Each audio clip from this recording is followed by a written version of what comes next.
स्वर्ग का द्वार। स्वर्ग के द्वार पर बहुत भीड़ इकट्ठा हो गई थी। चित्रगुप्त को बुलाया गया। चित्रगुप्त ने कहा कि हमारे पास बस 3 लग्जरी स्वीट्स बचे हैं। जिसके मरने की कहानी सबसे रोचक होगी वो ही अंदर जाएगा। पहला आदमी आया। वो मोटा सा अधेड़ उम्र का था और सूट बूट पहने हुए था। चित्रगुप्त ने पूछा, तुम कैसे मरे? पहला आदमी, मैं एक बिजनेसमैन हूँ। मैंने पिछले साल एक खूबसूरत और जवान लड़की से शादी की। मैं दिन रात मेहनत करके पैसे कमाता हूँ।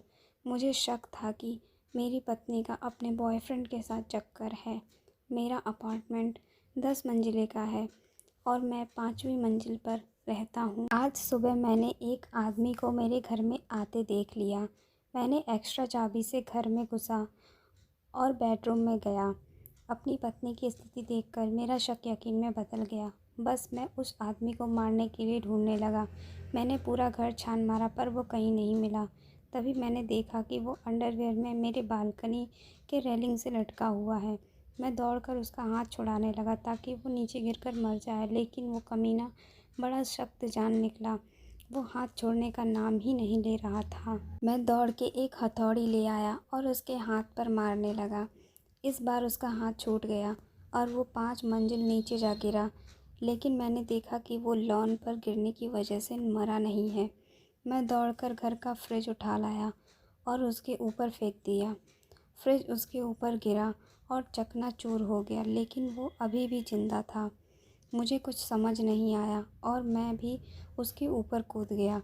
उसके ऊपर पता नहीं क्या हुआ, मैं तो मरकर यहाँ आ गया। चित्रगुप्त ने कहा, तुम्हारी कहानी इंटरेस्टिंग है, अंदर आ जाओ।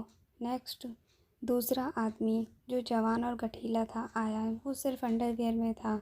चित्रगुप्त ने पूछा, तुम कैसे मरे? दूसरा आदमी, मैं एक पोस्टमैन हूँ। मेरा अपार्टमेंट 10 मंजिले का है और मैं 10वीं मंजिल पर रहता हूँ। आज सुबह मैं बालकनी में कसरत कर रहा था कि किसी तरह नीचे गिर गया।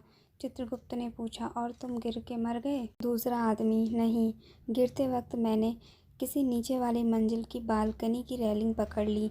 अभी मैं ऊपर चढ़ने की कोशिश ही कर रहा था कि एक मोटा आदमी आया और मुझे बचाने की बजाय उल्टा मेरा हाथ रेलिंग से छुड़ाने लगा।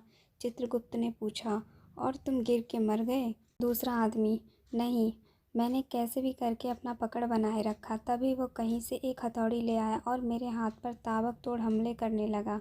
चित्रगुप्त ने पूछा, और तुम गिरकर मर गए? दूसरा आदमी, नहीं, मैं नीचे लॉन पर गिरा, कुछ हड्डियां टूटी होंगी पर मरा नहीं। तभी वो पागल आदमी कहीं से फ्रिज उठा लाया और बालकनी से मेरे ऊपर फेंक दिया। चित्रगुप्त ने पूछा, और तुम दब के मर गए? दूसरा आदमी, नहीं, मैं फिर भी जिंदा था। तब तक मोटे आदमी को क्या सूझा और वो खुद ही मेरे ऊपर कूद गया। चित्रगुप्त ने पूछा, और तुम मर गए? दूसरा आदमी, हाँ, लेकिन वो मोटा भी नहीं बचा होगा। चित्रगुप्त ने कहा, तुम्हारी कहानी इंटरेस्टिंग है, अंदर आओ, बड़ा मज़ा आएगा। नेक्स्ट।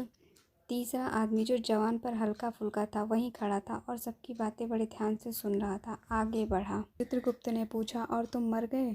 तीसरा आदमी नीचे निगाहें किए हुए, वो बात ये है ना, मैं वो फ्रिज के अंदर छुपा हुआ था।